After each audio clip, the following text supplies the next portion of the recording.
રાજ્યના ગૃહમંત્રી હર્ષ સંઘવી દ્વારા અનેક વખત નિવેદનો આપવામાં આવ્યા છે કે કોઈ પણ આરોપીને, કોઈ પણ ગુનેગારને છોડવામાં નહીં આવે અને તેની સામે કાર્યવાહી કરવામાં આવશે। આ કાર્યવાહી વરઘોડા થકી કરવામાં આવશે, હાથકડી લગાવવામાં આવશે, લોકો વચ્ચે લઈ આવવામાં આવશે અને તેની રીલ્સો બનાવી અને વાયરલ કરવામાં આવશે। એટલે ગુનેગારોમાં ફફડાટ જોવા મળે આવા અનેક વખત નિવેદનો આપવામાં આવે છે। ત્યારે કોર્ટમાં આ પોલીસ કર્મચારીઓ ભરાયા છે અને ભરાયા બાદ હવે ડીજીપી દ્વારા એક પરિપત્ર જાહેર કરવામાં આવ્યું છે અને પોલીસને કહેવામાં આવ્યું છે કે ગેરકાયદેસર કાઢવામાં આવતા વરઘોડા બંધ કરવામાં આવે, ગેરકાયદેસર હથકડી લગાવવામાં આવે છે એ પણ બંધ કરવામાં આવે અને જાહેરમાં પોલીસ દ્વારા આરોપીઓને ઢોરમાર મારવામાં આવે છે એ બધું બંધ કરવામાં આવે। આ પરિપત્ર જાહેર કરવામાં આવ્યો છે અને તમામ પોલીસ સ્ટેશનમાં આ પરિપત્ર મોકલી આપવામાં આવ્યો છે, જેની આજે વાત કરવી છે। નમસ્કાર, ક્રાઇમ આવાજ ન્યૂઝમાં તમારું સ્વાગત છે અને હું છું તમારી સાથે તમારો નાનજી ઠાકોર। આપણા રાજ્યના ગૃહમંત્રી હર્ષ સંઘવી દ્વારા અનેક વખત નિવેદનો આપવામાં આવ્યા છે અને આ નિવેદનોમાં કહેવામાં આવ્યું છે કોઈ પણ ગુનેગારને હવે છોડવામાં નહીં આવે, તમામના વરઘોડા નીકળશે, અનેકને જાહેરમાં લઈ આવવામાં આવશે અને રીલ્સો બનાવવામાં આવશે। આવું પોલીસને અનેક વખત કહેતા, અનેક વખત નિવેદન આપતા જોયા છે।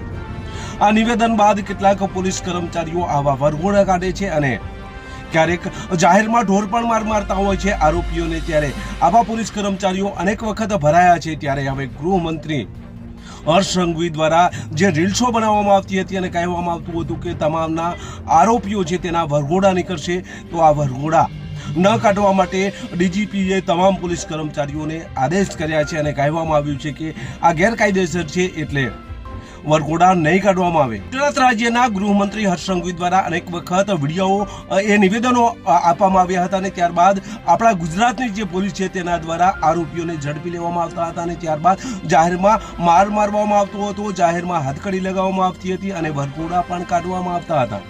કેટલાક પોલીસ કર્મચારીઓ આ જાહેરમાં બધું કરતા હોવાથી કોર્ટોમાં ભરાઈ ગયા અને હવે ડીજીપી દ્વારા આદેશ કરવામાં આવ્યો છે કે આ બધું ગેરકાયદેસર છે એટલે આ બધું બંધ કરવામાં આવે। ગૃહમંત્રી હર્ષ સંઘવી ભલે બાઇટ આપે, નિવેદનો આપે કે પછી એ વિડીયો વાયરલ કરે, પરંતુ કોર્ટમાં કોઈનું ચાલતું નથી, કારણ કે કાયદો એ કાયદો છે અને કાયદો કાયદાનું કામ કરે છે। કેટલાય પોલીસ કર્મચારીઓ ભરાયા અને ત્યારબાદ હવે ડીજીપીએ આદેશ કર્યો છે કે આવું જે કૃત્ય છે એ નહીં કરવામાં આવે અને જો કોઈ પોલીસ સ્ટેશનમાં આવું કૃત્ય કરવામાં આવશે તો તેમને છોડવામાં નહીં આવે। આ ગેરકાયદેસર છે અને જે પોલીસ કર્મચારીઓ આવું કરશે તેમની સામે કાયદાકીય પગલાં ભરવામાં આવશે। હવે કોર્ટમાં પોલીસ ભરાઈ છે અને પોલીસ ભરાયા બાદ હવે ડીજીપી દ્વારા એક આદેશ કરવામાં આવ્યો છે અને કહેવામાં આવ્યું છે કે આ વરઘોડા ગેરકાયદેસર છે એટલે આ કાઢવામાં નહીં આવે, હથકડી રીઢા ગુનેગાર વગર કોઈને લગાવવામાં નહીં આવે, આવો પરિપત્ર કરવામાં આવ્યો છે। સમગ્ર ગુજરાતની પોલીસ હવે આ વરઘોડા નહીં કાઢે, ભલે ગૃહમંત્રી અનેક નિવેદનો આપે, પરંતુ કોર્ટમાં અથવા તો કાયદામાં તો એ જ પોલીસ ભરાય છે કે જે જાહેરમાં આવું બધું કરતા હોય। બસ એ જ।